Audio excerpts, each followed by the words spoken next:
Landforms है, landforms जिससे आप समझते हैं कि लैंडफॉर्म्स क्या है कि जो अपनी लैंड है जिस पर अपन रहते हैं, लिथोस्फीयर या क्रस्ट पार्ट जो है वो लैंडफॉर्म्स कहलाती है। और ये पूरी जो लैंडफॉर्म्स है सिमिलर नहीं है, ओके, सिमिलर यानी यूनिफॉर्मली नहीं है, ये एक जैसी नहीं है। मींस कि कहीं पर आपने देखा होगा माउंटेन्स है,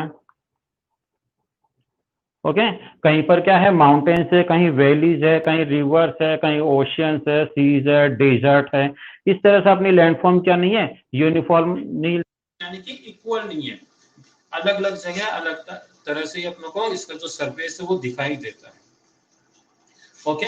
कहीं पर ये फ्लैट है यानी लेवल है, कहीं पर माउंटेन्स है, कहीं प्लेट्यूज है, इस तरह से डिफरेंट इसकी फॉर्म से हमें दिखती है, ओके। और क्वेश्चन आपसे पूछ सकते हैं इसमें, what do you mean bye landforms, what do you mean bye landforms या रिलीफ फीचर्स, ओके।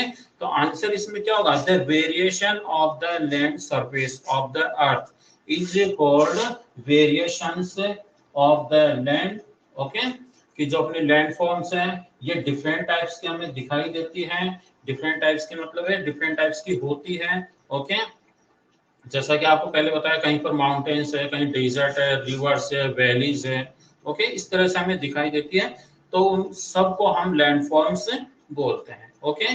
और the different landforms found on the earth surface as a result of two types, okay.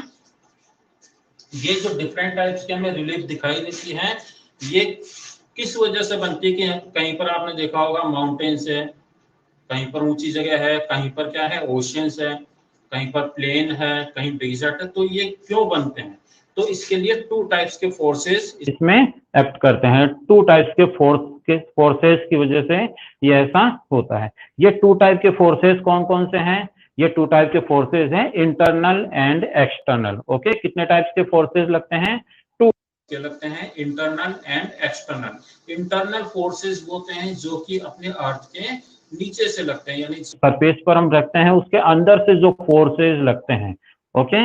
Imagine कीजिए ये अपनी अर्थ है, okay, ये अपनी अर्थ है, हम यहाँ पर रहते हैं, तो उसके इंटरनल पार्ट से जो फोर्सेस लगते हैं, ओके, किसी भी रीजन से लग सकते हैं, फोर्सेस लगते हैं, तो वो फोर्सेस से जो शेप्स बनती हैं तो वो इंटरनल फोर्सेस से बनी हुई कहलाती है। नेक्स्ट होता है अपने एक्सटर्नल फोर्सेस, एक्सटर्नल फोर्सेस बाहर से होती है, ओके। जैसे कि आपने देखा होगा बाढ़, ओके, या अर्थक्वेक हो गया, तो अर्थक्वेक नीचे से होता है, कई बार ये ऊपर से भी इसका इफेक्ट देखने को मिलता है। इमेजिन कीजिए अर्थक्वेक हुआ और उससे क्या हुआ, जो ब्रिज है वो टूट गया, तो ऊपर का जो सरफेस है वो चेंज हो गया उसकी वजह से। तो इस तरह से इंटरनल एंड एक्सटर्नल फोर्सेस होते हैं। इसके अलावा जैसे इरोजन है, इरोजन होता है कि जो वेयरिंग ऑफ सॉइल है वो one place to another place में जाती है, तो वो एक्सटर्नल फोर्सेज है कि अपनी अर्थ के ऊपर से ही वो हो रहा है, ओके स्टूडेंट्स, ये समझ में आ गया। तो ये फोर्सेज है वो कितने टाइप्स के होते हैं जिससे कि अपनी अर्थ या लैंडफॉर्म से वेरिएशन होती है, वेरिएशन में से अलग अलग टाइप की दिखाई देती है। तो ये टू टाइप्स के फोर्सेस की वजह से होती है। फर्स्ट है internal, okay, internal forces, and second is external forces, okay. Internal forces कौन से होते हैं, जैसे कि अर्थक्वेक है, ओके, वोल्केनो है, तो इंटरनल फोर्सेस रहते हैं। और जो एक्सटर्नल फोर्सेस रहते हैं वो कौन कौन से होते हैं, जैसे कि सॉइल इरोजन होता है, तो एक्सटर्नल फोर्सेस है। क्लियर है स्टूडेंट्स, यस, एनी प्रॉब्लम यहां तक,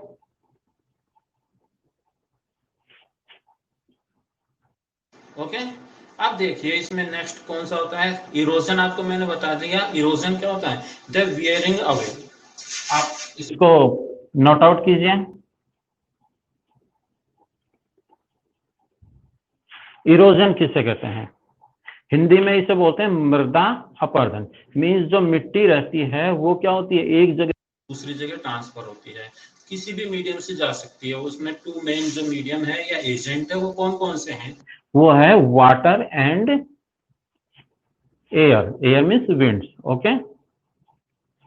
तो इस तरह से ये जाती है और कहीं पर ये डिपोजिशन हो जाती है, कहीं पर ये डिपोजिट हो जाती है, मोस्टली ये लोअर पार्ट पर होती है। वाटर है से पार्ट में जाएगा अपर से लोअर में, उसी तरह जो विंड रहती है वो भी लोअर पार्ट में जाकर उसके जो भी उसमें जो भी सॉइल वगैरह उड़कर जाती है, सॉइल पार्टिकल्स वो डिपॉजिट कर देती है। ओके, तो wearing away of landfalls by water and winds. Okay,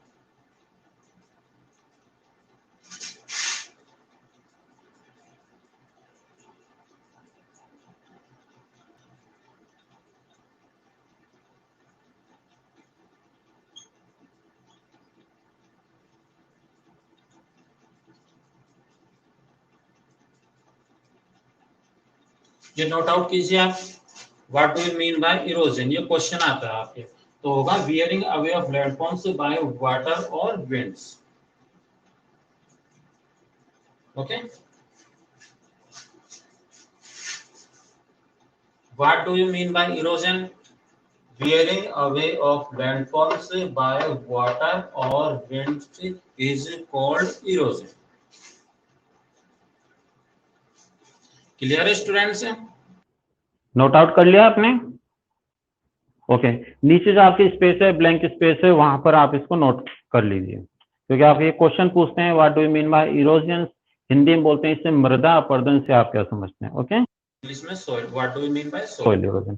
अब देखिए इसमें क्या होता है, deposition of eroded, eroded means अपनी ये जो अपने साथ में लेकर जाती है मटेरियल्स हैं उसे हम इरोडेड मटेरियल्स बोलते हैं, और ये लोअर पार्ट में चली जाती है, उस पार्ट को लेवलिंग कर देती है। आपने कभी देखा होगा कहीं पर क्या है, कोई खड्डा है, कुछ टाइम बाद में उसमें मिट्टी वगैरह ऑटोमेटिक भर गई और वो क्या हो गया, लेवलिंग हो गई। ओके, तो इस तरह से ये जो लेवलिंग का प्रोसेस है, this is called aggradation. Okay, इसे हम बोलते हैं एग्रेडेशन, कि जो भी खड्डा वगैरह है तो डिपॉजिट हो जाता है, कुछ टाइम आफ्टर हम देखते हैं ऑटोमेटिकली डिपॉजिट हो गई उसमें सॉइल वगैरह। ओके, और वो लेवल में आ गया, तो this is called aggradation. Okay, AGGRADATI। Clear है? अब देखिए जो मेजर लैंडफॉर्म्स है जो कि अपनी अर्थ पर पाए जाते हैं वो 3 है। ओके, अपनी बुक के अकॉर्डिंग जो है वो 3 है। First is mountain, second is plateau and third is plains. तो 3 टाइप्स के जो 3 कैटेगरीज हैं, लैंडफॉर्म्स को 3 कैटेगरीज में डिवाइड किया गया है। माउंटेन्स,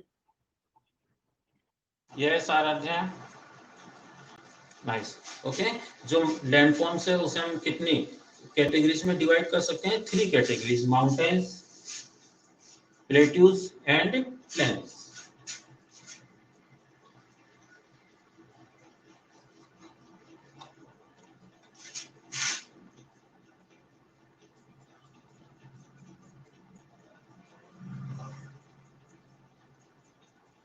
माउंटेन्स ऐसे देख लीजिए, उस दिख नहीं रहा है। ओके, तो माउंटेन्स, अब देखिए माउंटेन्स क्या होता है, माउंटेन्स आप सबको पता है, जो पर्वत रहते हैं उसको हम क्या बोलते हैं, माउंटेन्स बोलते हैं। तो जो अपनी लैंडफॉर्म्स है उसमें फर्स्ट है अपना माउंटेन्स। अब देखिए जो माउंटेन्स कौन से होते हैं, इस तरह की जो शेप में रहते हैं वो माउंटेन्स कहलाते हैं। ओके, ये मार्कर काम नहीं कर रहा, तो इस तरह की जो जिसके पीक रहती है ऊपर, दिस इज कॉल्ड माउंटेन्स। ठीक है, उसे हम क्या कहते हैं स्टूडेंट्स, उसे हम माउंटेन्स कहते हैं।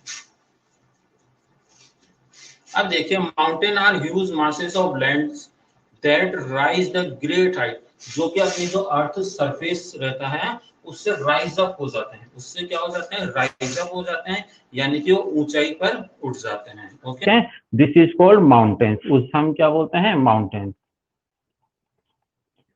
ओके मनीष नाथ, राइट, गुड। हम उसे कितने पार्ट्स में डिवाइड कर सकते हैं, हम उसे 3 पार्ट्स में डिवाइड कर सकते हैं, माउंटेन्स, प्लेट्यूज एंड प्लेन्स। अब इनकी डेफिनेशंस आती है कि माउंटेन्स जो है वो किस तरह से बनते हैं, कौन सी शेप होती है इसकी। तो mountains are huge masses of land that rise to great height, जो कि ग्रेट हाइट पर इस तरह से। ओके, ये ग्रेट हाइट हो गई इस तरह, ये अपना सरफेस रहता है, यहाँ से ग्रेट हाइट पर ये इस तरह से राइज अप हो जाते हैं, दिस इज कॉल्ड माउंटेन्स। इनकी पीक रहती है माउंटेन्स में, आके देखना ये जो पार्ट है, this is called peak. Okay, इसे हम क्या कहते हैं, पीक कहते हैं। और ये पॉइंटेड फॉर्म में होती है, जैसा आपने देखा होगा ना, जो माउंटेन देखा होगा ऊपर से पॉइंटेड फॉर्म में रहती है, मे बी पॉइंटेड और rounded depending upon the age of the mount, but ये राउंडेड शेप में भी हो सकती है या बिल्कुल पॉइंटेड। पॉइंटेड मीन्स ऐसा पॉइंट नहीं होता जैसे अपना पेन रहता है, इस तरह का नहीं रहता, ऊपर से थोड़ा बहुत फ्लैट रहता है। ओके, और ये डिपेंड करता है कि वो राउंड होगी या पीक होगी, वो उसकी एज पर डिपेंड करता है कि जो माउंटेन से कितना पुराना है। Okay, the base of mountain is generally wide, और इसका जो बेस रहता है, ये देखिए बेस इसका क्या है स्टूडेंट्स, वाइड है। ये वाइड। ओके, तो इस तरह से जो हाईएस्ट जो पॉइंट रहता है वो पीक रहती है, नैरो रहता है, बट जो नीचे से क्या होता है वाइड रहता है, यानी कि वो नीचे से फैला हुआ रहता है। क्लियर है स्टूडेंट्स? ये जो माउंटेन्स है और ये माउंटेन्स आपस में कनेक्ट रहते हैं। ये देखिए ये माउंटेन्स आपस में क्या है, कनेक्ट है एक दूसरे से।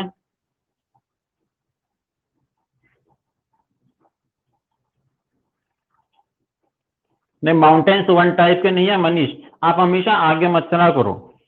ओके, जो डिफरेंट टाइप्स के हैं आपकी बुक में, इसमें 3 टाइप्स के दिख रहे हैं, fold mountain, block mountain, volcano, but ये 5 टाइप्स के रहते हैं। ओके, माउंटेन्स कितने टाइप्स के रहते हैं? 5। तो आप एडवांस में मत चलिए।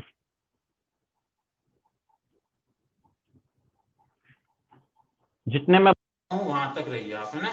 आप उसके एडवांस चलते हो, बाकी स्टूडेंट्स जो पेज चेंज करते रहते हैं वो फाइंड करते रहते हैं। ओके, मैं 1 बाय 1 जो भी पॉइंट्स है उनको क्लियर करूंगा।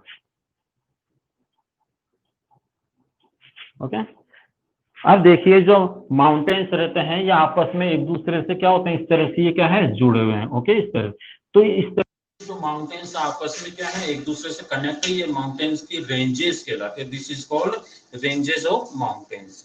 तो क्वेश्चन बनता है what do you mean bye ranges? Okay, तो ये सिस्टम ऑफ माउंटेन्स या ये system of mountains that connect each other is called ranges of mountains. Okay, mountain range is a system of mountains, hills and valleys.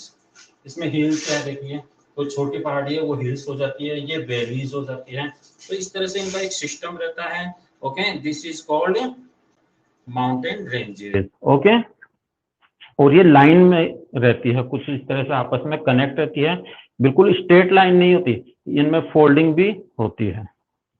तो जो अपने mountains है उनको 3 parts में, 3 कैटेगरीज में डिवाइड, जो माउंटेन्स है उनको कितनी कैटेगरीज में डिवाइड किया गया है? 3 कैटेगरीज में। Okay,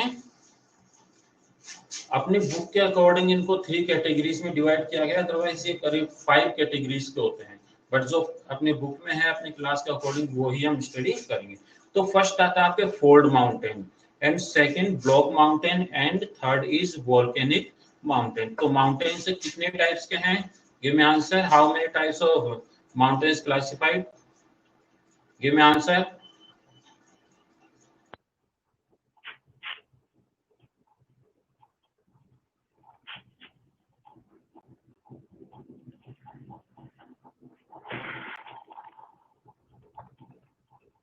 okay student, are classified into 3 categories या 3 types. First is fold mountain, second is volcanic mountain, third is block mountain, जिनके सीरियल्स आगे पीछे हो सकते हैं।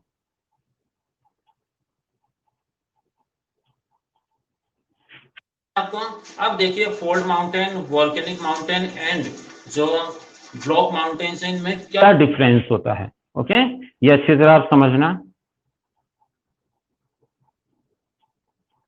ओके, ये आपको पता है, ऑलरेडी नॉन है कि जो अपनी अर्थ है, ओके, ये जो रॉक्स वगैरह है उससे बनी हुई है, और अपनी जो ये अर्थ है जहां पर हम रहते हैं इसे हम क्रस्ट बोलते हैं, बट जो इंटरनल पार्ट है अपनी अर्थ का, जो इंटरनल पार्ट है वो बिल्कुल फ्लोटिंग कंडीशन में है। ओके, यानी कि ऊपर तैर रहा है, और किसके ऊपर ये फ्लोट कर रहा है बताइए? अपनी जो अर्थ है, जो लैंड है, वो किसके ऊपर फ्लोट कर रही है? मनीष नाथावर, अपनी जो अर्थ है वो किसके ऊपर फ्लोट कर रही है? फ्लोट मीन्स ऊपर तैर रही है। मनीष, रितिका,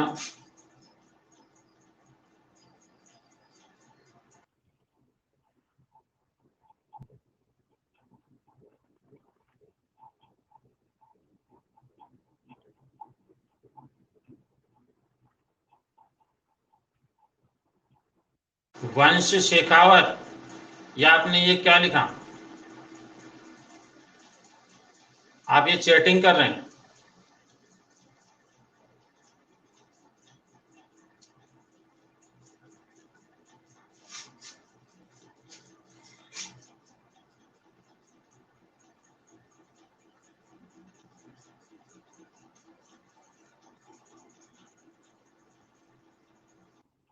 किसी को नहीं पता? रितिका का आंसर रॉन्ग है। ओके, क्रस्ट के ऊपर तो हम रहते हैं, ये क्रस्ट के ऊपर फ्लोट नहीं कर रही है, मैग्मा के ऊपर फ्लोट कर रही है। अपनी जो अर्थ है उसका इंटरनल जो पार्ट है बिल्कुल कंडीशन में है, इंटरनल पार्ट। ओके, जिसे हम कोर कहते हैं, core, this is called core. यहाँ मेंटल है, यहाँ क्रस्ट है। ओके, तो ये कोर है और इसमें बिल्कुल सब कुछ लिक्विड फॉर्म में है, दिस इज कॉल्ड मैग्मा। उसे हम क्या नाम देते हैं? मैग्मा। तो मैग्मा के ऊपर फ्लोट कर रहा है। ओके, अब मैग्मा के ऊपर क्या है? प्लेट्स है। प्लेट्स मींस काफी बड़ी बड़ी रॉक्स है। ओके, इस इमेजिन कीजिए इस तरह की काफी बड़ी बड़ी रॉक्स है। ओके, अब क्या होता है उसमें किसी भी एक्सटर्नल इंटरनल पावर की वजह से या एनर्जी की वजह से उसमें क्या होता है, कुछ उसमें चेंजेस होते हैं। Yes, magma. और जब ये क्या होता है, मैं आपको एग्जांपल बता रहा हूं। इमेजिन कीजिए ये है आपके, ओके, इस तरह की प्लेट्स है। ये दिखाई दे रहा है आपको?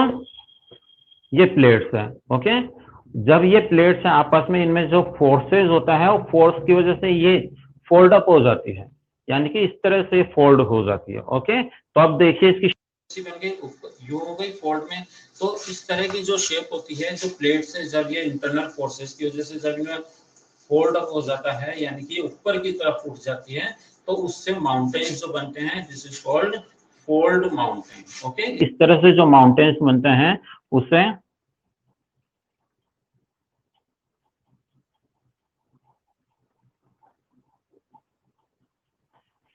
यस, देखिए, तो ये फोल्ड माउंटेन। ओके, रिपीट कर रहा हूं मैं, ये अपनी प्लेट्स हैं।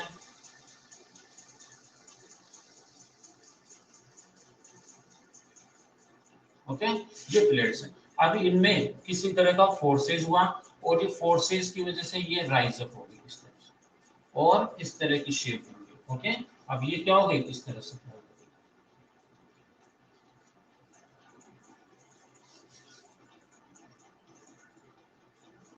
क्लियर है? ये टेक्टोनिक प्लेट्स है, टीपी।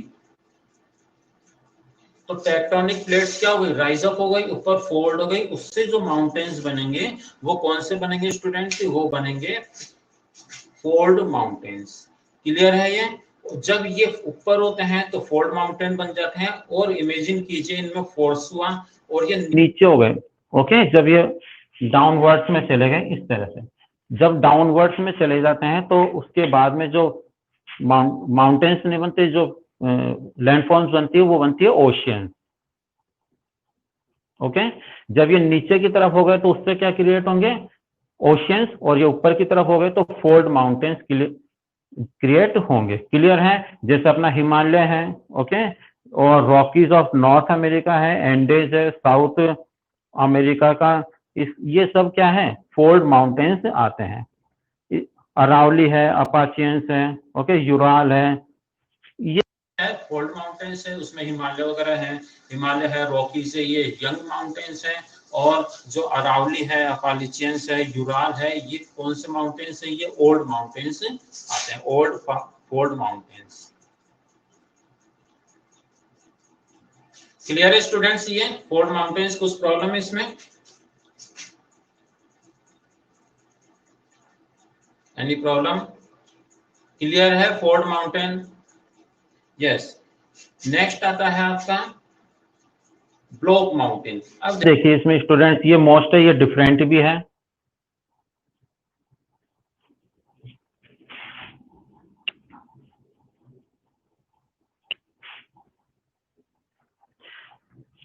ये सरफेस, ओके, ये अपना क्या है? सरफेस।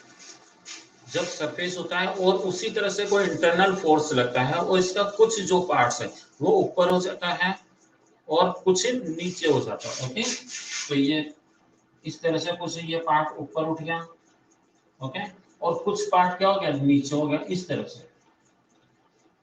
तो इस तरह से इसमें कुछ पार्ट्स को क्या हो गया? ऊपर हो गया, और कुछ पार्ट्स क्या हो गया? नीचे की तरफ आ गया। ओके, तो इस तरह से, या फिर इमेजिन कीजिए जब पार्ट्स है तो कोई पार्ट्स ऊपर आ गया। ओके, इस तरह से ये है, ये ऊपर हो गया, और ये यहाँ पर, और इसी तरह का ये ऊपर पार्ट हो गया। तो इस तरह से जो शेप बन जाती है, जैसे कि आपके बुक में दे रखी है, कोई पार्ट ऊपर एंड कुछ पार्ट्स नीचे। तो इस तरह से जो माउंटेन्स क्रिएट होते हैं वो कहलाते हैं आपके ब्लॉक माउंटेन्स। ओके, इसको हिंदी में बोलते हैं वलित पर्वत। ओके, तो कुछ पार्ट्स ऊपर हो गया, कुछ नीचे हो गया, इस तरह से इनकी रेंजेस बनती जाती हैं। ओके, इस तरह से जो माउंटेन्स बनते हैं उससे हम बोलते हैं block mountains. Then uplifted block forms a horst. और इस तरह से ये जो अपर पार्ट है, ओके, ये जो अपर पार्ट बनता है दिस इज कॉल्ड होस्ट। इसे हम क्या कहते हैं स्टूडेंट्स? होस्ट। जो अपर पार्ट है HORST। ओके, और जो नीचे का पार्ट रहता है, ओके, जो नीचे का पार्ट रहता है इसे हम कहते हैं ग्रेवेन। ओके, और फिर ये ऊपर का पार्ट है ये होस्ट। ये होता है अपना ब्लॉक माउंटेन।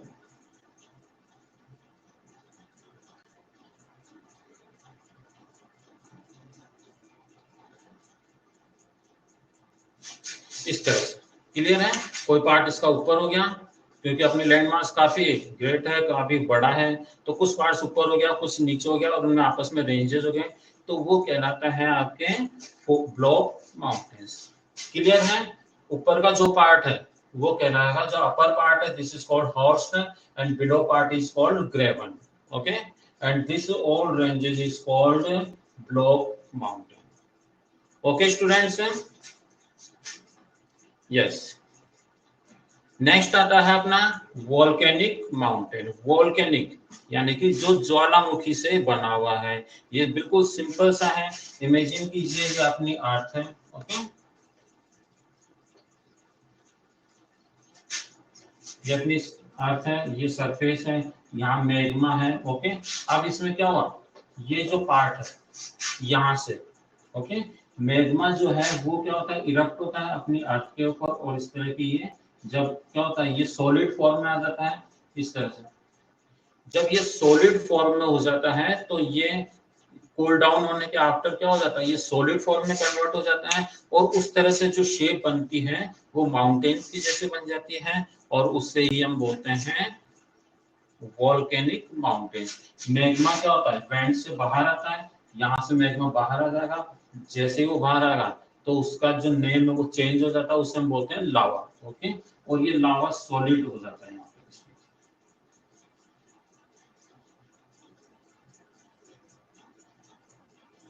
तो इस तरह से क्या हो जाता है, एक माउंटेन की शेप बन जाती है, उससे ही हम बोलते हैं वोल्केनिक माउंटेन। ओके, जैसे फ्यूजियामा जो कि जापान में है, किलिमंजारो अफ्रीका में है, माउंट एटना है, वेजुवियस है इटली में है, माउंट कराटाऊ है इंडोनेशिया में है। ये सब एग्जांपल्स है किसके, वोल्केनिक माउंटेन्स के। ओके, 3 टाइप्स के अपने हो गए माउंटेन्स। इसमें आपको कुछ प्रॉब्लम है? अगर तीनों में से कुछ प्रॉब्लम है ना, अब हम डिटेल में पढ़ते हैं, जो आपके बुक में है उससे हम देखते हैं। Okay, come on the page number 160। अब हम बुक में से करते हैं इसकी डिटेल, ये मैंने आपको शॉर्ट में एक्सप्लेन कर दिया। ओके, अब देखते हैं बुक में। स्टार्टिंग से, from space the earth crust looks smooth.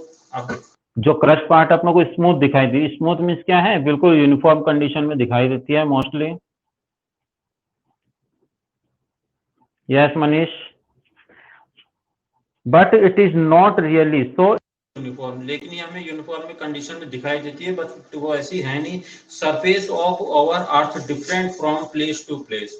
अपनी जो अर्थ का जो सरफेस है वो जगह जगह क्या है, डिफरेंट टाइप्स का है। It is flat and level, it has mountains and hills, valleys and gorges. तो कहीं पर फ्लैट है, कहीं पर माउंटेन्स है, कहीं वैलीज है, कहीं पर गोर्जेस है। गोर्जेस क्या होता है, ये भी एक वैली जैसा पार्ट होता है। ओके, ये माउंटेन्स है। ओके, तो ये जो पार्ट है, ये जहां ये नीचे वाला पार्ट, इसे हम बोलते हैं वैली। ओके, वैली से पहले इसी टाइप की जो फॉर्म बनती है उससे हम बोलते हैं गोर्ज। गोर्ज बिल्कुल आई शेप में रहती है, इस तरह से, इस तरह की जो शेप बनती है वो कहलाती है गोर्ज। ओके, ये गोर्ज। और वी शेप में बनती है वो V shape valley, and next जो यू शेप में बनती है वो यू शेप वैली। ओके, ये यू शेप। और ये वी शेप, ये आई शेप। तो जो आई शेप होती है वो कहलाती है गॉर्ड।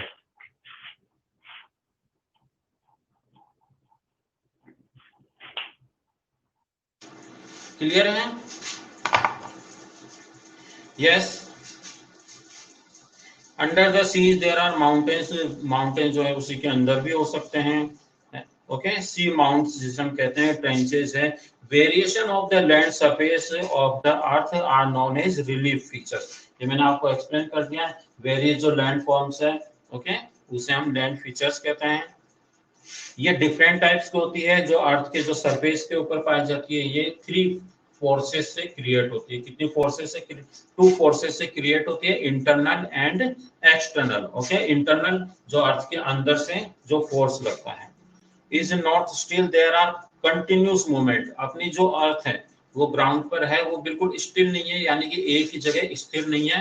वो कंटिन्यू क्या करती रहती है, अपनी जो अर्थ है वो अंदर से उसमें मूवमेंट चलता रहता है। Inside the earth they are slow, और बट ये जो मूवमेंट है काफी स्लो होता है। नॉर्मल हम उसको फील नहीं कर पाते हैं। जब कोई अर्थक्वेक होता है ना, या वोल्केनो होता है, तभी हमें इसकी फीलिंग्स होती है। Such movements that take place inside the earth's surface and cause changes in the earth crust are known as internal or tectonic forces. ऐसे फोर्सेस जिससे कि अपनी जो अर्थ सरफेस के ऊपर क्या होते हैं, चेंजेस होते हैं। ओके, उसे हम इंटरनल फोर्सेस या टेक्टोनिक फोर्सेस कहते हैं। They let the form of plateaus and mountains, और उससे प्लेट्यूज एंड माउंटेन्स क्रिएट होते हैं। नेक्स्ट आता है अपने एक्सटर्नल फोर्सेस, जो कि अपनी सरफेस के ऊपर जहां पर हम रहते हैं। आपने देखा होगा कि बरसात वगैरह आ रही है, ओके, कहीं बाढ़ भी आ जाती है, तो उससे अपने जो सरफेस के ऊपर के जो पार्ट है उनमें क्या हो जाते हैं, कुछ चेंजेस हो जाते हैं। इसके अलावा आंधी तूफान चलते हैं, सॉइल इरोजन होता है, तो उससे अपनी अर्थ के ऊपर से चेंजेस हो जाते हैं, तो वो एक्सटर्नल फोर्सेस कहलाते हैं। Moving ice, glaciers, running water, waves, winds act on the surface of earth are known as external surface. या फिर इसे हम बोलते हैं ग्रेडेशन फोर्सेस। सेम है दोनों। दे एक्ट स्लोली, और ये स्लोली करते हैं, कभी कभी ये फास्ट भी कर लेते हैं। और ये क्या करते हैं, स्लोली जो है अपनी जो सॉइल है इसको ट्रांसपोर्ट करते रहते हैं one place to another place, और वहां पर डिपोजिशन होता रहता है।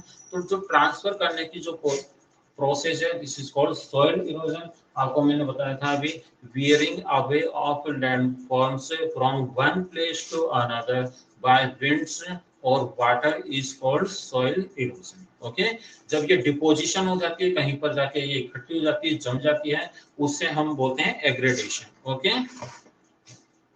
Yes. Landforms of the earth, landforms जो अपने बुक के अकॉर्डिंग ये 3 कैटेगरीज में डिवाइड किए गए हैं। The landforms of the earth surface are formed as a result of external and internal forces of the earth. Landforms are divided into 3 categories. जो landforms है उसे हम 3 कैटेगरीज में डिवाइड करते हैं। फर्स्ट है इसमें माउंटेन, सेकंड है इसमें plateau, and third is plain. Okay, mountains are huge masses of land that rise to great height of more than 900 meters. 900 metres से जो ज्यादा तक रहते हैं उन्हें हम माउंटेन्स कहते हैं। उससे कम जो रहेगी वो हिल्स कहलाएगी। Comparison to their surrounding areas, की जो सराउंडिंग एरियाज है उससे कम 900 मीटर्स की हाइट होती है, this is called mountains. Mountain, the mountain top is known as peak. ये जो पार्ट होता है, ओके, ये जो पार्ट है, ऊपर वाला जो पार्ट होता है, इसे हम पीक कहते हैं। ओके, ये जो पार्ट है इसे हम पीक कहते हैं। हाईएस्ट पीक कौन सी अपनी, which is the highest peak of the world, which is the highest peak of mountain of the world? Ritika, Ritika and Shreyansh. Yes,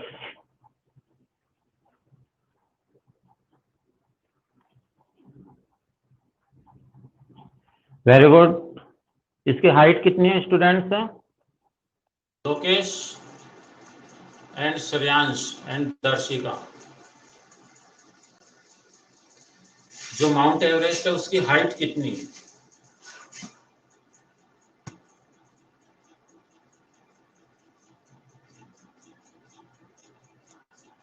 Manish, very good, 8,848 metre. ओके, 8,848 मीटर ये इसकी हाइट है। सबसे ज्यादा इसकी हाइट है पूरे वर्ल्ड के अंदर। हाईएस्ट पीक माउंट एवरेस्ट है जो कि हिमालय से बिलोंग करती है। Okay,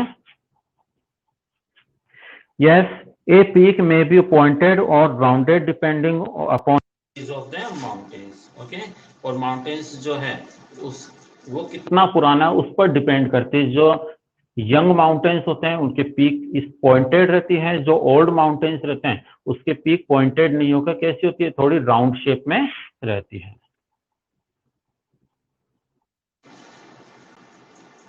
the base of mountain is generally wide. देखिए बेस इसका कैसा है, ऐसे हो सकता है क्या कोई माउंटेन व्यू? ऐसे हो सकता है क्या बिल्कुल सीधा स्केल की जैसे? नहीं हो सकता। तो ऊपर से पॉइंटेड होता है, नीचे से वाइड होता है। Okay, mountains have steep slopes which run from peak to the base. और इसमें स्लोप रहता है, देखिए ऐसे स्लोप है, ढलान होता है।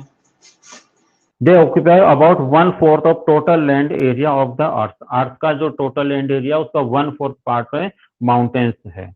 ओके, और माउंटेन्स सी के अंदर भी पाए जाते हैं।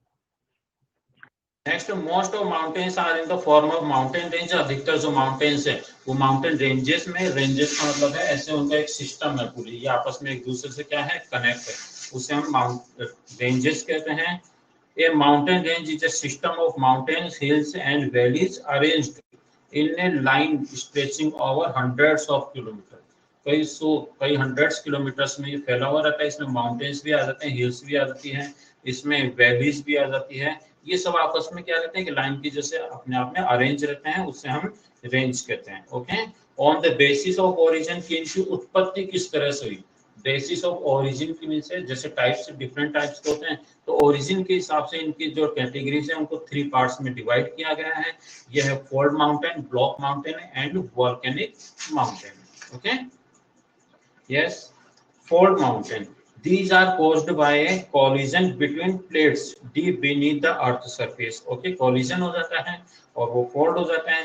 Himalaya of India, Rockies of North America and the Andes of South America are fold mountains. तो ये कौन से माउंटेन्स है? फोल्ड माउंटेन्स हैं। और ये फोल्ड माउंटेन कौन से हैं? ये न्यू फोल्ड माउंटेन्स है, यानी कि यंग फोल्ड माउंटेन्स है। एग्जांपल्स आपसे पूछ सकते हैं, right any 2 young fold mountains. तो आपका एग्जांपल फर्स्ट होगा हिमालय एंड सेकंड होगा Rockies of North America. Okay, ये भी आपको याद रखना है कि कौन से ओल्ड है, कौन से यंग है। तो हिमालय जो है वो यंग माउंटेन में आता है। Because they are also called young fold mountains because geologically they have been formed recently. क्योंकि जियोलॉजी के अकॉर्डिंग ये जो है बाद में बने हैं, ये यंग है, इसलिए हम इसको यंग फोल्ड माउंटेन की कैटेगरी में रखते हैं। जबकि जो अरावली है ये काफी पुरानी है, अपालाचियंस है, यूराल है, ये कौन सी कैटेगरी में आते हैं? ये ओल्ड माउंटेन्स की कैटेगरी में आते हैं। क्लियर है? नेक्स्ट अपना block mountains. These are formed as a result of parallel folding or cracking in the earth. Parallel इनमें folding हो जाती है। ये देखो आपके इसमें डायग्राम में दे रखा है यूं या फिर यूं ऊपर नीचे। ओके, ये अपलिफ्ट हो सकते हैं, जैसा आपको मैंने बताया था अपलिफ्ट हो गए। ओके, या फिर क्या होगा, सिंक हो गए। सिंक मीन्स होता है नीचे हो जाना या डूबना होता है, बट यहाँ डूब रहे नहीं है। ओके, बस उसका जो पार्ट है कुछ नीचे खिसक गया है। ओके, तो इस तरह से ये इनकी शेप बन जाती है और इस तरह के जो माउंटेन्स बनते हैं ये कहलाते हैं block mountains. Uplifted block form से ए हॉर्स्ट। ओके, ये अपलिफ्टेड जो पार्ट है दिस इज कॉल्ड हॉर्स्ट, और जो बिलो पार्ट रहता है dropped block are called graben. Block mountain are found throughout the world, और जो ब्लॉक माउंटेन से लगभग पूरे वर्ल्ड में ही पाए जाते हैं। Okay, Vindhya mountain range in India is an example of block mountain. Underline कीजिए, जो विंध्याचल पर्वत है, ओके, ये कौन सा माउंटेन है? Block mountain. ओके, नेक्स्ट आपके volcanic they are formed due to volcanic activities. Volcanic activities होती है, उससे अपने ये वॉल्केनिक माउंटेन्स बनते हैं। Hot magma accumulated around the volcanic vent forming cone shape. Okay, जो ये है, यहाँ से क्या हो रहा है, ये वेंट है, दिस इज कॉल्ड वेंट। और यहाँ से जो मैग्मा है, ओके, ये मैग्मा बाहर आ गई और इस तरह से ये क्या हो गई, यहाँ पर ये फ्लो हो रही है। ओके,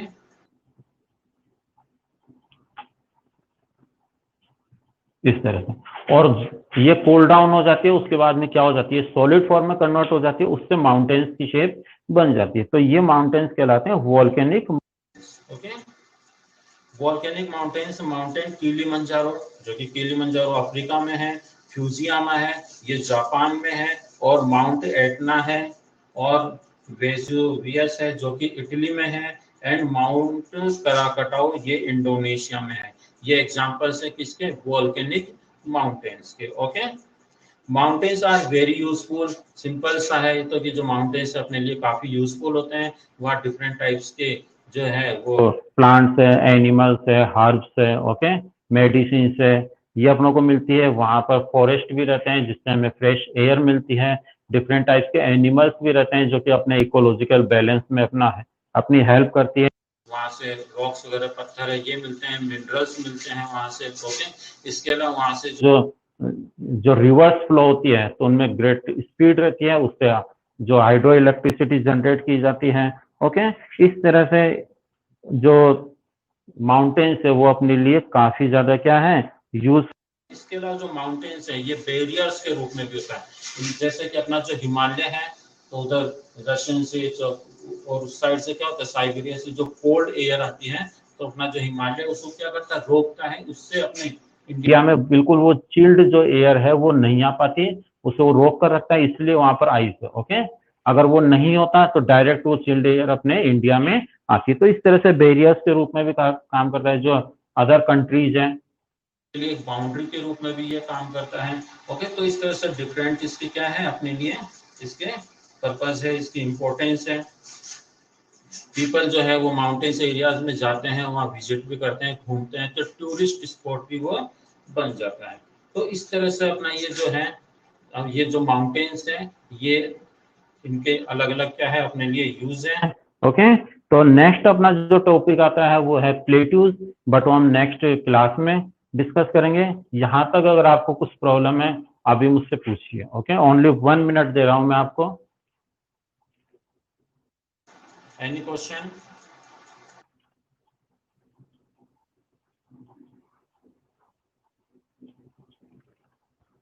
मनीष नाथा, वॉल्केनिक माउंटेन है अपने, ओनली वन है अंडमान निकोबार में। ओके,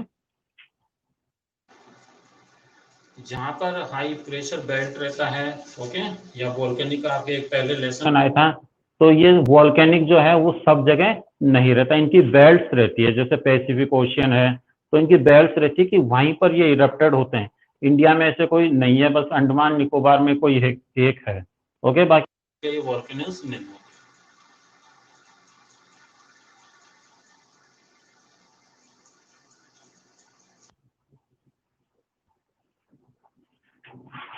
आपके पिछले लेसन में आया था वॉल्केनो का, उसमें मैंने आपको शायद एक्सप्लेन किया था कि इनकी बेल्ट्स रहती है, वहीं पर ये वॉल्केनो इरप्टेड होते हैं। तो इंडिया में ऐसा कुछ हर जगह नहीं। एक्टिव वोल्केनो एक ही है। और कुछ एनी प्रॉब्लम है किसी को?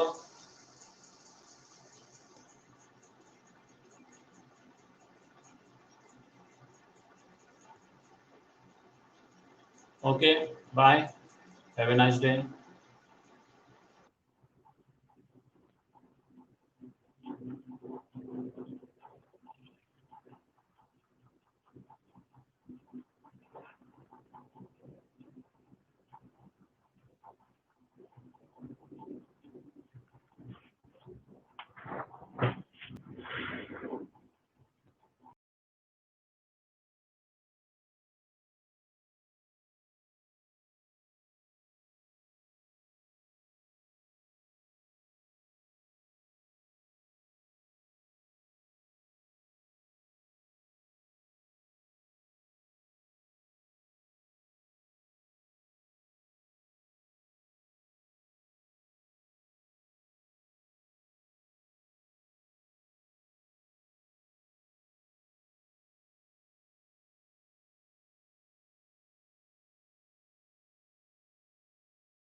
Good afternoon.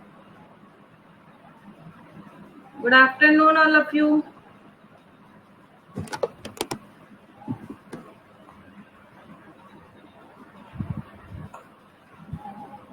Yes, ज्वाइन हो गए सब लोग?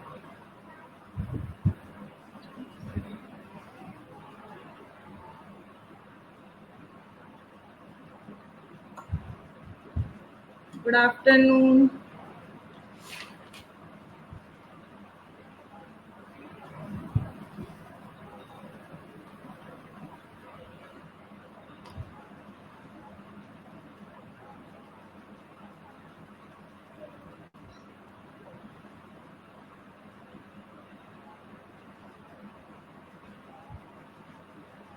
कि लास्ट क्लास में अपन लोगों ने पढ़ा था पार्ट 4 पढ़ा था ना, शब्द विचार।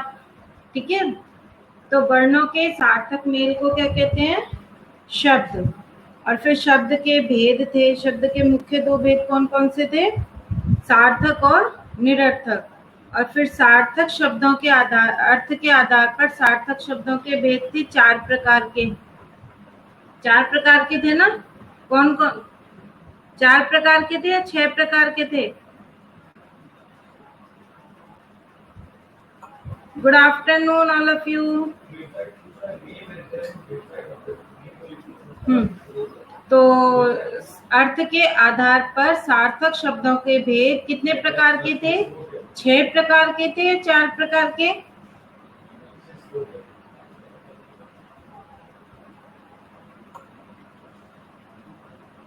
ठीक है, तो कितने प्रकार के थे? 6 प्रकार के।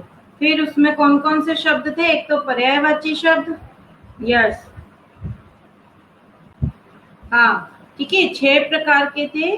तो पर्यायवाची शब्द, विलोम शब्द, अनेकार्थी शब्द, वाक्यांशों के लिए एक शब्द, एकार्थी शब्द और एकार्थक प्रतीत करने वाले शब्द, प्रतीत होने वाले शब्द। तो ये आप लोगों को अच्छे से समझ में आ गए थे। फिर दूसरे थे स्रोत यानी उत्पत्ति के आधार पर। वो 4 प्रकार के थे, तत्सम, तद्भव, देशज और विदेशज।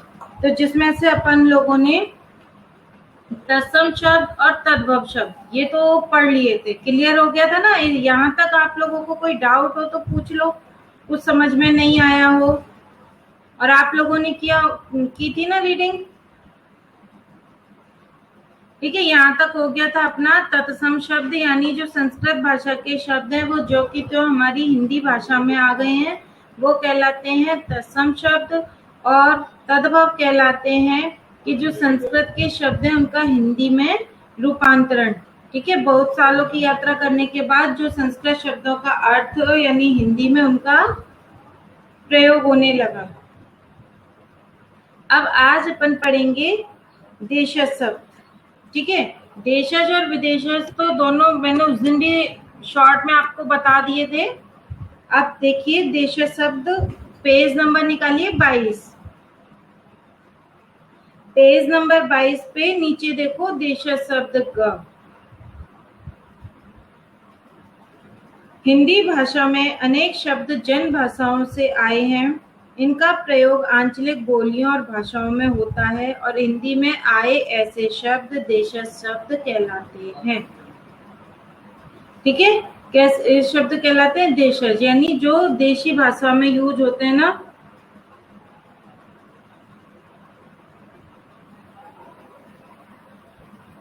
तो ऐसे क्षेत्रीय शब्द जो स्थानीय बोलियों या उपभाषाओं से हिंदी में आए हैं वो क्या कहलाते हैं? देशी या देशज शब्द कहलाते हैं। ठीक है, फिर है विदेशी शब्द। विदेशी शब्द जो होते हैं जो बाहर से आए हुए हैं। ठीक है, इनको आगत भी कहते हैं।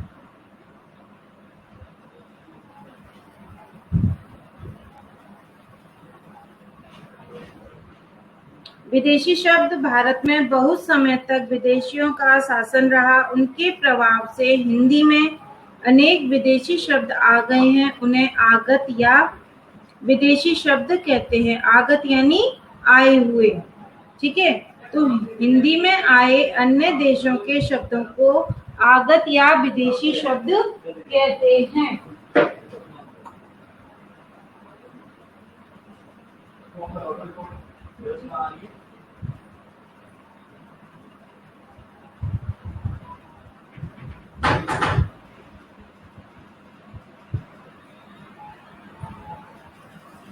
है, तो इसमें क्या है, हिंदी में जो बाहर से आए हुए शब्द हैं, अन्य देशों के शब्दों को आगत या विदेशी शब्द कहते हैं। जैसे देखो नीचे देखो आप page number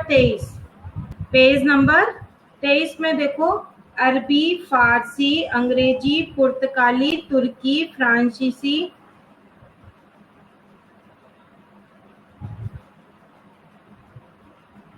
page number part number 4, ठीक है, पार्ट 4 है ग्रामर का,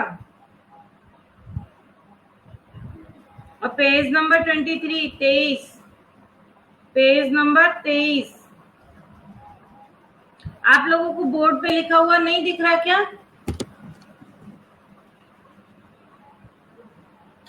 ठीक है, आदि भाषाओं के अनेक शब्द हिंदी में आज बहुतायत से प्रयुक्त होते हैं। बहुतायत यानी बहुत अधिक प्रयोग होते हैं। जैसे ये अरबी के शब्द हैं, देखिए अरबी के कौन कौन से शब्द हैं? औरत, अमीर, गरीब, हवालात, कानून, मरीज आदि। पेज नंबर 23 निकालो बेटा। फिर है अंग्रेजी में देखिए train, film, radio, copy, station, camera, chocolate, school, computer आदि। ये सारे शब्द क्या है? इंग्लिश के शब्द हैं, लेकिन अपन इनको हिंदी में ऐसे ही यूज कर लेते हैं। कॉपी बोलते हैं, स्टेशन बोलते हैं ना, तो अपन इनको इंग्लिश के शब्दों को हिंदी में यूं की त्यों प्रयोग कर लेते हैं। तो ये कैसे शब्द हैं? विदेशी या आगत शब्द। फिर है अपना फारसी, गुलाब, नमक, प्याज, जानवर, शादी, आईना, गर्दन आदि। ये सारे कैसे शब्द हैं? फारसी।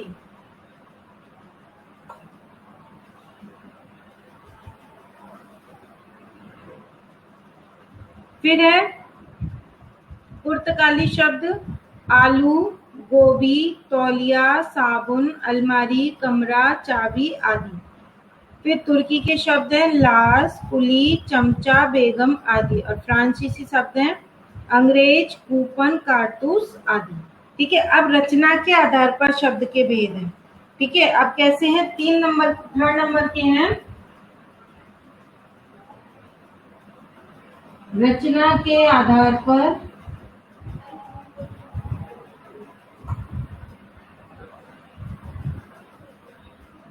ठीक है, ये रचना के आधार पर शब्दों के भेद हैं। दिख रहा है बोर्ड या नहीं दिख रहा आप लोगों को?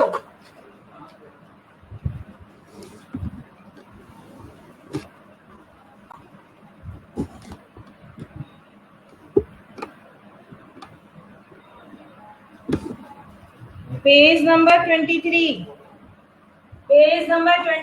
ठीक है। रचना के आधार पर जो ये हैं, ये मैंने आपको पहले भी समझाए थे जब रीडर के पीछे की एक्सरसाइज फिल करवा रही थी ना, तब भी समझाया था आपको, तो शायद आपको आते होंगे। देखो, रूढ़, यौगिक और योग रूढ़।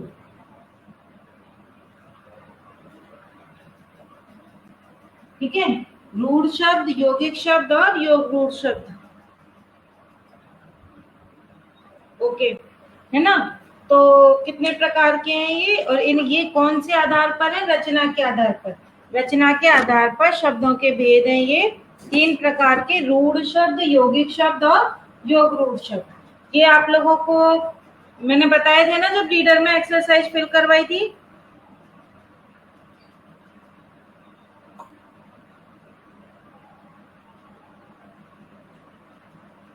ये क्या लिख रहे हो आप लोग? ये ठीक है। अब रूढ़ शब्द देखिए, रूढ़ यानी मूल शब्द, ऐसे शब्द जिनका दूसरा कोई भी अर्थ नहीं निकलता है, यानी वो मूल शब्द होते हैं। जैसे ऐसे शब्द जिनके सार्थक खंड ना किए जा सकें या जो अन्य शब्दों के मेल से ना बने हों तथा जिनका एक निश्चित अर्थ होता है। रूढ़ शब्दों का क्या होता है? एक निश्चित अर्थ होता है, उनका दूसरा कोई भी अर्थ नहीं होता है, मूल शब्द होते हैं वो, तो वो क्या कहलाते हैं? रूढ़ शब्द। ठीक है, जैसे पिता, पत्ता, जूता, लालटेन, दीपक, कुर्सी, बिस्तर, छत आदि क्या है? रूढ़ शब्द यानी मूल शब्द है, इनका कोई भी दूसरा अर्थ नहीं निकलता है। तो रूढ़ शब्द कौन से हो गए? मूल शब्द, जिनका दूसरा अर्थ नहीं निकलता है। और यौगिक शब्द हो गए जो दो शब्दों से मिलकर बनते हैं ना, वो क्या कहलाते हैं? यौगिक शब्द, जो दो शब्दों से मिलकर बनते हैं, जैसे पाठशाला, ठीक है, राष्ट्रपति, उपग्रह। तो इसमें देखिए, दो या दो से अधिक शब्दों के मेल से बनने वाले शब्द यौगिक शब्द कहलाते हैं और इनके टुकड़े क्या कर सकते हैं? किए जा सकते हैं, इनके टुकड़े किए जा सकते हैं। जैसे हाँ, किसी रूढ़ शब्द के साथ, यानी कोई मूल शब्द है जिसके टुकड़े नहीं कर सकते, तो किसी रूढ़ शब्द के साथ कोई शब्द या शब्दांश लगाकर जो शब्द बनाए जाते हैं वो क्या कहलाते हैं? यौगिक शब्द कहलाते हैं। जैसे राष्ट्र प्लस पति, ठीक है, राष्ट्र का अलग एक मूल शब्द होता है, पति भी। जब इन दोनों को मिला देते हैं तो दोनों, राष्ट्र भी एक शब्द है और पति भी एक शब्द है, तो दोनों मिल गए तो क्या बन गया? राष्ट्रपति। फिर है उपग्रह, तो उपग्रह भी क्या हो गया? क्या हो गया? शब्दांश हो गया, है ना, और ग्रह एक शब्द है, तो ये क्या कहलाएगा? उपग्रह। फिर है रसोई घर, रसोई प्लस घर, ये दोनों क्या है? शब्द है। वीरता, वीर प्लस ता, तो ये भी दो अलग अलग है, ता क्या है? शब्दांश है, तो क्या बन गया? वीरता। और पुस्तक प्लस आलय, पुस्तकालय, इसी तरह से विद्यालय। ठीक है, फिर थर्ड है आपका योग रूढ़। योग रूढ़ शब्द में क्या होता है कि ये भी ये दो शब्दों से मिलकर बनते हैं, लेकिन जो उनका अर्थ निकल रहा होता है ना, उनका जो उन शब्दों का अर्थ है वो किसी विशेष अर्थ में ही प्रयोग होता है। किसमें होता है? विशेष अर्थ में ही प्रयोग होता है। ऐसे यौगिक शब्द जिनका प्रयोग किसी विशेष अर्थ में प्रयोग होता है, विशेष अर्थ में ही होता है, उन्हें क्या कहते हैं? योग रूढ़ शब्द कहते हैं। जैसे पंकज, ठीक है, पंकज वैसे तो किसी व्यक्ति का नाम भी होता है, लेकिन पंकज माने क्या होता है? पंक यानी क्या होता है? कीचड़, पंक यानी कीचड़, और जा माने पैदा होना, यानी जो कीचड़ में पैदा होता है वो कौन है? कमल। तो इसका क्या निकला? पंक शब्द हो गया, जा क्या हो गया? शब्दांश हो गया। तो इन दोनों से मिलकर तीसरा अर्थ निकल रहा है, क्या निकल रहा है? कमल। तो ये कमल क्या तीसरा अर्थ निकला ना, विशेष अर्थ में प्रयोग हुआ है, तो ये क्या कहलाएगा? योग रूढ़ शब्द। जैसे इसमें देखिए, पंकज, लंबोदर यानी लंबा है उदर जिसका, त्रिलोचन आदि योग रूढ़ शब्द है। पंकज, पंख प्लस जा का अर्थ जो पंख यानी कीचड़ में उत्पन्न होता है, लेकिन पंख में उत्पन्न प्रत्येक वस्तु को पंकज नहीं कहते हैं। यानी जो कीचड़ में और भी बहुत सारी गंदगी और भी बहुत सारे फूल होते हैं, लेकिन उनको अपन वो थोड़ी ना कहते हैं पंकज। पंकज अपन किसको कहते हैं? कमल को। तो ये पंकज का प्रयोग केवल कमल के लिए होता है, इसलिए ये रूढ़ अर्थ में है, तो ये क्या कहलाएगा? योग रूढ़ शब्द। लंबोदर का अर्थ है लंबा है उदर जिसका, यानी प्रत्येक मोटे व्यक्ति को अपन लंबोदर नहीं कहेंगे। लंबोदर की उपमा अपन किसको देते हैं? गणेश जी को, गणेश जी को ही देते हैं ना। जिसका प्रत्येक व्यक्ति का, किसी व्यक्ति का अगर मोटा पेट है तो अपन उसको लंबोदर थोड़ी ना कहेंगे। लंबोदर किसके अर्थ में, किसके लिए प्रयुक्त होता है? गणेश जी के लिए। ठीक है, फिर है पीतांबर, यानी पीला है जिसके, अंबर यानी क्या होता है? कपड़े, है ना, यानी जिसके पीले कपड़े, कौन है वो? श्री कृष्ण। वीणा, पानी, वीणा यानी क्या होती है? बजाने का एक, है ना, तो वीणा प्लस पानी, पानी यानी हाथ, यानी जिसके हाथों में वीणा है वो कौन कहलाती है? सरस्वती और नारद, इन दोनों के हाथों में ही होती है वीणा। नीलकंठ, नीला है कंठ जिसका, तो कौन है वो? नीला है कंठ जिसका? शंकर। आदि क्या हो गए? ये योग रूढ़ शब्द है। अब अपना चौथा है प्रयोग के आधार पर। तो प्रयोग के आधार पर जो शब्द के भेद हैं वो 8 प्रकार के होते हैं। प्रयोग के आधार पर शब्द के भेद कितने प्रकार के होते हैं? 8 भेद माने गए हैं। कौन कौन से? देखिए, संज्ञा, सर्वनाम, लिंग, संज्ञा, सर्वनाम, विशेषण, क्रिया, क्रिया विशेषण, संबंध बोधक, समुच्चय बोधक और विस्मयादि बोधक। अब इसमें से भी क्या है, ये 4 तो क्या है, विकारी है और 4 अविकारी। कोई विकारी और अविकारी का अर्थ बता सकता है मेरे को? विकारी या अविकारी का अर्थ बता सकता है कोई? विकारी और अविकारी का अर्थ क्या होता है? ठीक है, विकारी और अविकारी का शब्द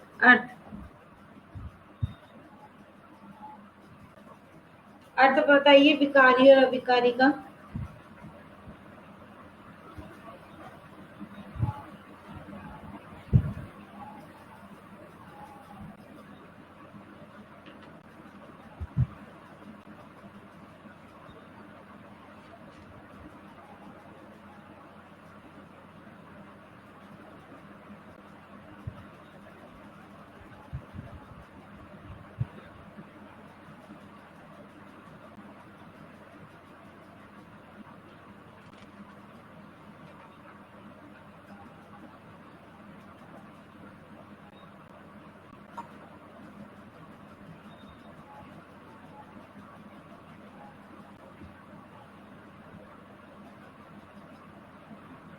बेटा इनमें तो कोई भी शब्द है ही नहीं, ना तो लिंग है, ना वचन है, ना कारक है। ठीक है, ये शब्द विकारी नहीं होते हैं। विकारी का मतलब होता है, देखो, संज्ञा, सर्वनाम, विशेषण और क्रिया, ये 4 क्या है, विकारी शब्द है। और जो ये पीछे के 5 से लेकर 8 तक है, ये क्या है, अविकारी शब्द है। इनमें क्या अंतर होता है कि जो विकारी शब्द होते हैं वो लिंग, वचन और कारक की दृष्टि से क्या होता है, उनमें परिवर्तन हो जाता है। जैसे कोई भी अगर अपना मतलब लिंग के आधार पर या कारक के आधार पर और वचन के आधार पर वाक्य बनाते हैं ना, तो उसमें उनका क्या हो जाता है, परिवर्तन हो जाता है। और जो लास्ट वाले 4 हैं उनका परिवर्तन नहीं होता है, उन शब्दों को यूं की त्यों लिखते हैं। ठीक है, अब निकालिए पेज नंबर 24। Page number 24। हाँ, इनमें प्रथम 4 विकारी शब्द कहलाते हैं और अंतिम चार शब्द जो है अविकारी कहलाते हैं। लिंग, वचन और कारक की दृष्टि से जिन शब्दों में विकार का मतलब होता है परिवर्तन, यानी चेंज हो जाना, जो चेंज हो जाते हैं वो विकारी शब्द कहलाते हैं, जो चेंज नहीं होते हैं वो अविकारी शब्द कहलाते हैं। और जिन शब्दों पर लिंग, वचन और कारक का प्रभाव नहीं पड़ता, हमेशा एक समान रहते हैं, वे शब्द अविकारी या अव्यय कहलाते हैं। तो आपका पाठ जो है कंप्लीट हुआ, पूरा हुआ ये पाठ। किसी को कुछ पूछना है इसमें से? किसी को कुछ पूछना है? ठीक है, सबको अच्छे से समझ में आ गया?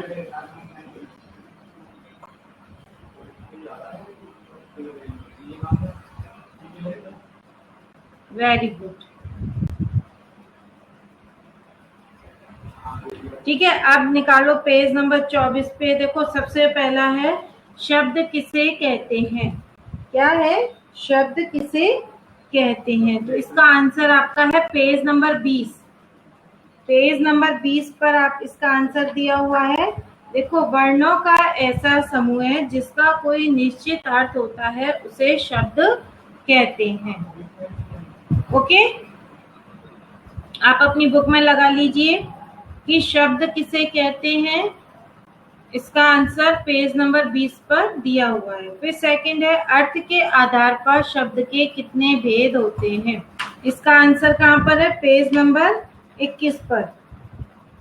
ठीक है, पेज नंबर 21 पर ऊपर ही ऊपर दिया हुआ है आपके बुक में कि अर्थ के आधार पर सार्थक शब्दों के भेद।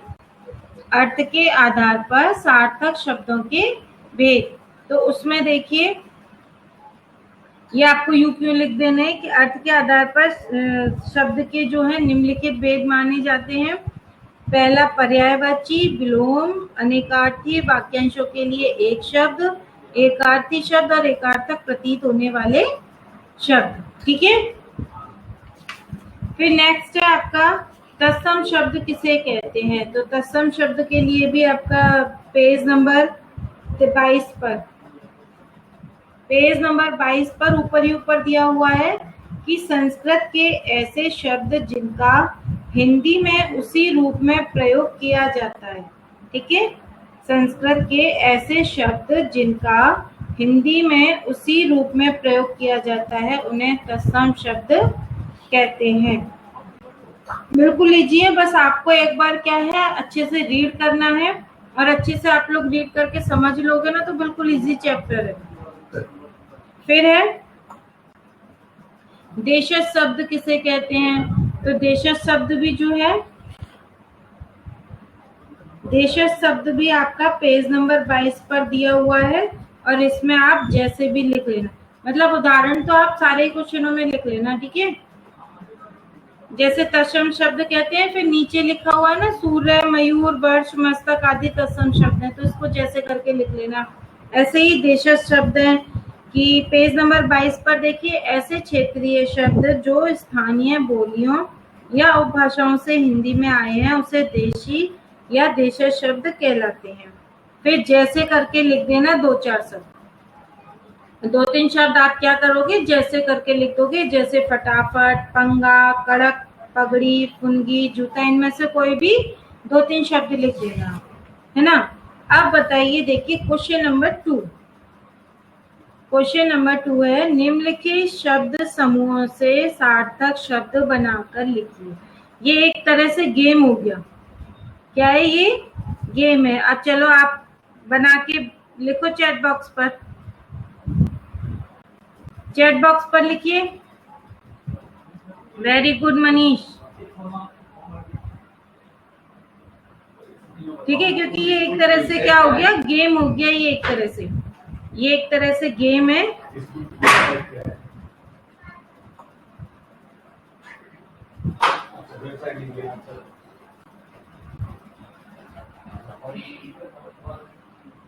यस, फर्स्ट वाला तो हो गया। इसका सबसे पहले आंसर किसने दे दिया? मनीष नाथावत ने दे दिया। फर्स्ट नंबर का हो गया नगीना।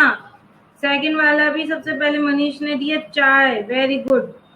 ठीक है, सेकंड वाला चाय सही है बिल्कुल। आप लोग अपनी बुक कॉपी में फिल कर लीजिए, बुक में फिल कर लीजिए। देखिए सबसे पहले क्या हो गया, first number Nagina, second number चाय। अब थर्ड नंबर बताइए आप लोग। थर्ड वाला नहीं बना किसी से। चार सबसे पहले कौन ने लिख दिया? ये श्रेयांश ने। क्या है? कमल। सही है, 4 नंबर का कमल। थर्ड नंबर का सौदागर, रितिका। Very good. ठीक है, नहीं कॉपी में नहीं, आप बुक में ही लिख लो। आगे सिर्फ क्वेश्चन आंसर कॉपी में कर लेना, और ये जो सेकंड वाला क्वेश्चन है इसके तो आगे आगे लिख लो आप लोग। ठीक है, तो थर्ड नंबर का वेरी गुड, रितिका ने दे दिया सौदागर। अब फिफ्थ नंबर का बताइए।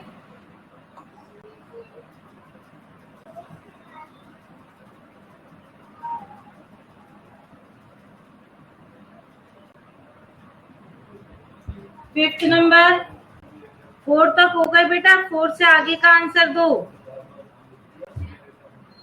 4 से आगे का आंसर, हाँ हवन। ठीक है, हवन भी ठीक है। अब आगे 6 वाला, 6 वाला बताइए। ठीक है, फिफ्थ क्या हो गया? हवन।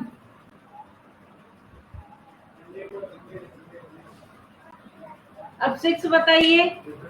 देखती हूँ 6 वाला कौन सबसे पहले बनाकर भेजता है। यस, सबसे पहले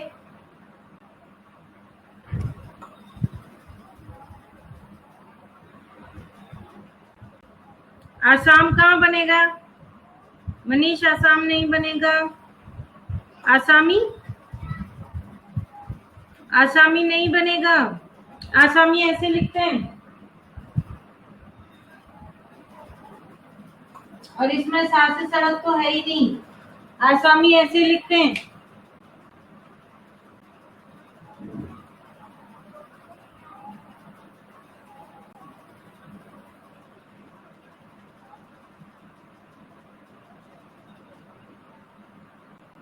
थोड़ी सी गलती कर रहे हो आप लोग इस शब्द को बनाने में बस थोड़ी सी गलती कर रहे हो। यह 7 नंबर बादाम है, 7 नंबर बादाम है। 6 वाला नहीं आया किसी को?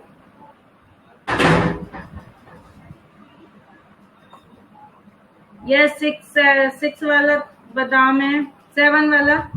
6 वाला नहीं आया, चलो मैं लिख देती हूँ। देखो 6 बनेगा आमिष,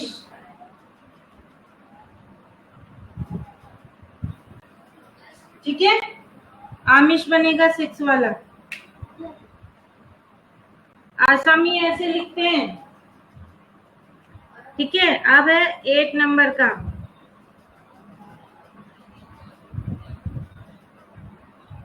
यस 8 नंबर का आनंद,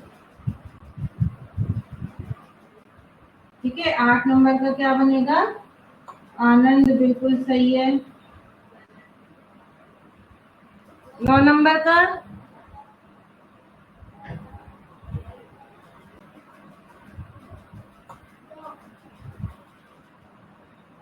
नीम, बिल्कुल ठीक है। फिर 10 नंबर का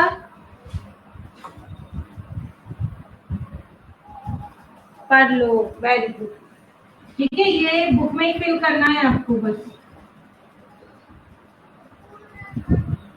बुक में आपकी साइड में जगह दी हुई है ना, बस उसी में लिख लो साइड में। ये कॉपी में सिर्फ क्वेश्चन आंसर करोगे। अब नेक्स्ट है आपका निम्नलिखित, ये सबने फिल कर लिया ना अपनी बुक में? फिल हो गया सबका?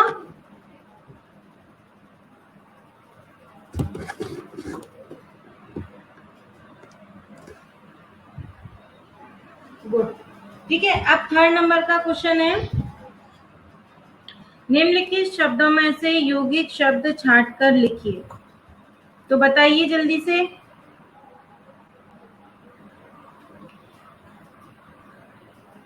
थर्ड नंबर का फर्स्ट का में क्या आएगा? 3rd नंबर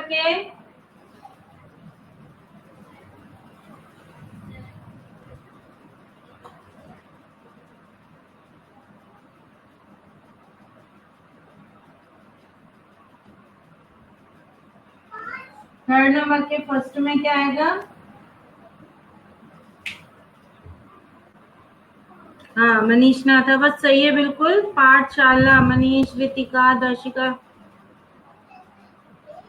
अच्छा, आपने नेक्स्ट वाला बताया है, हाँ ठीक है। सबसे पहले वाले में क्या आएगा? घा, पाठशाला।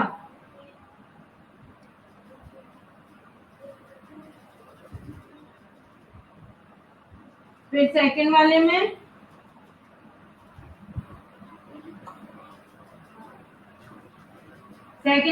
क्या आएगा?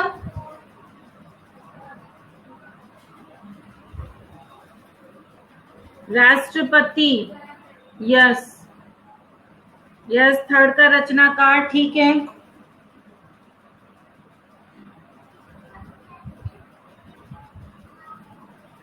राष्ट्रपति। फिर 3rd वाले में आएगा रचनाकार।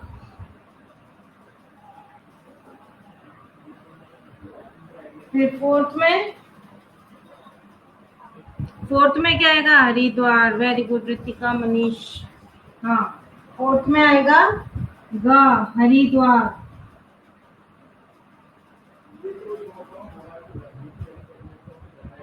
क्योंकि इसमें देखो हरि अलग हो जाएगा, द्वार अलग हो जाएगा, इसमें भी रचना अलग हो जाएगा, है ना। राष्ट्र अलग, पति अलग, और इसमें पाठशाला। तो ये दो शब्दों से मिलकर बने हुए हैं, इसलिए क्या है? ये यौगिक शब्द है। और ठीक है, तो ये क्या है? यौगिक शब्द है। अब नेक्स्ट है 4th नंबर का। योग रूढ़ शब्द छांट कर लिखने हैं इसमें, बताइए। पीताम्बर,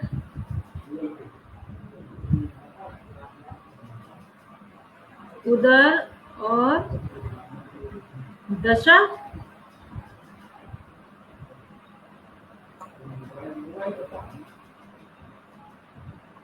क्यों बेटा? पीताम्बर फर्स्ट वाला तो ठीक है, फोर्थ का फर्स्ट वाला तो ठीक है पीताम्बर, लेकिन सेकंड और थर्ड देखिए अब दोबारा से, सेकंड और थर्ड।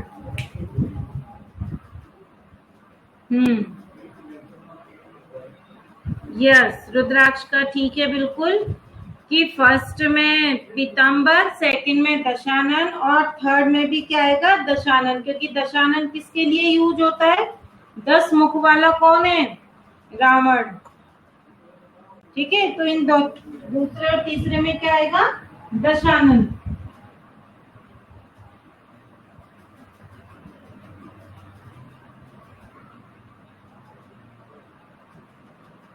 ओके, फिर है आपका पांचवा प्रश्न 5, निम्नलिखित तद्भव शब्दों के उचित तत्सम शब्द पर सही का निशान लगाइए। जल्दी से आंसर भेजो,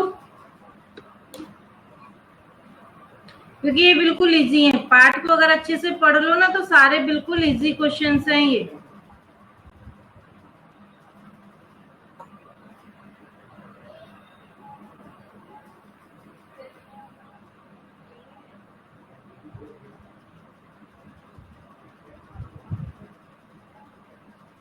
हाँ, पहले का सही है रुद्राक्ष, आपका सबसे पहले वाला आएगा ए नंबर का, जो कास्ट। ठीक है, कास्ट के लिए क्या है? काट के लिए क्या है?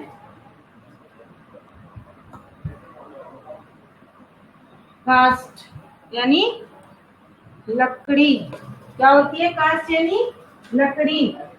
ठीक है, फिर सेकंड है आपका, दूसरे में पहला। श्रेयांश ध्यान से देखो, दूसरे में पहला नहीं आएगा, हस्त। ठीक है, ठीक है, दूसरे में जो सेकंड वाला है ना, हस्त, हस्त। ठीक है, क्योंकि हस्त माने क्या होता है? हाथ, और ये क्या है? तत्सम शब्द है। फिर है अंगूठा, अंगूठे में कौन सा आएगा?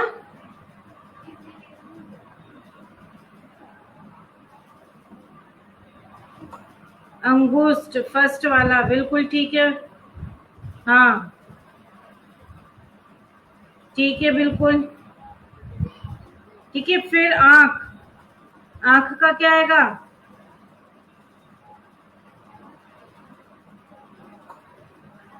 बेटा तत्सम शब्द देखना है आपको, तत्सम।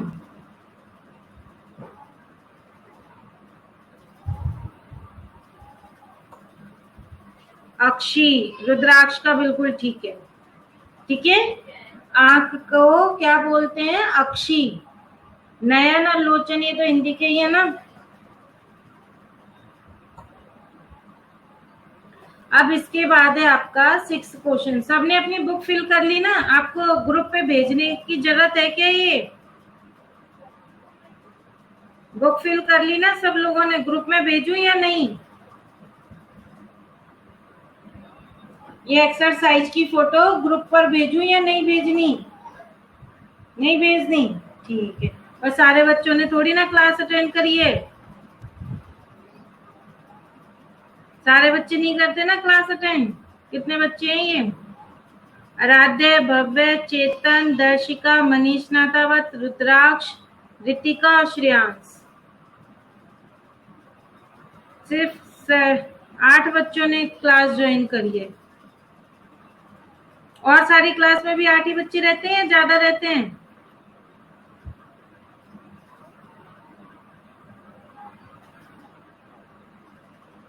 ठीक है, कितने कितने आते हैं श्रेयांश? और क्लास में कितने बच्चे होते हैं? हिंदी तो सब खुद ही पढ़ लेते हैं ना, काउंट नहीं किया आपने श्रेयांश? कितने रहते हैं? नहीं, 8 से तो ज्यादा रहते हैं। कितने आते हैं? तो पूरे बच्चे आ जाते हैं?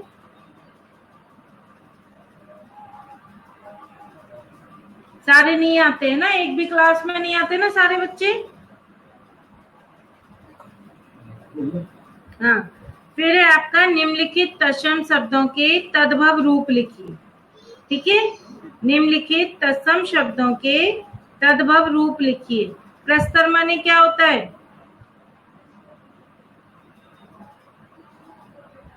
प्रस्तर माने बताओ क्या होता है?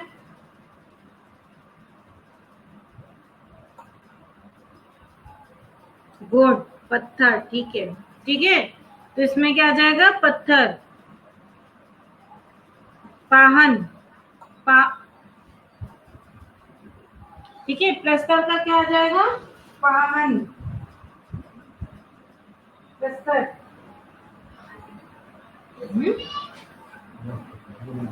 प्रस्तर का क्या आएगा? ठीक है, पत्थर, पाहन। फिर है अग्नि का?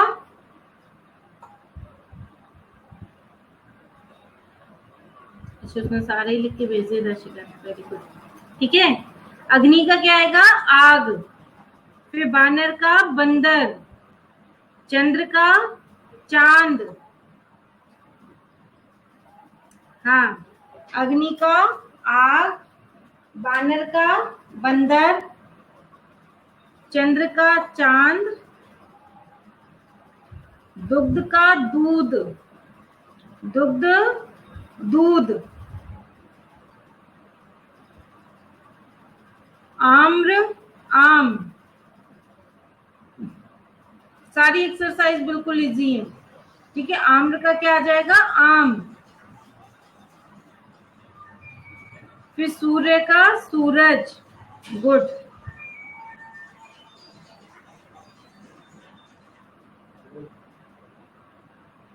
ठीक है, और सूर्य का? सूरज। फिर घृत का? घी, घृत, घी। रात्रि, रात। और कुक्कुर माने होता है, कोई बताएगा कुक्कुर माने क्या होता है?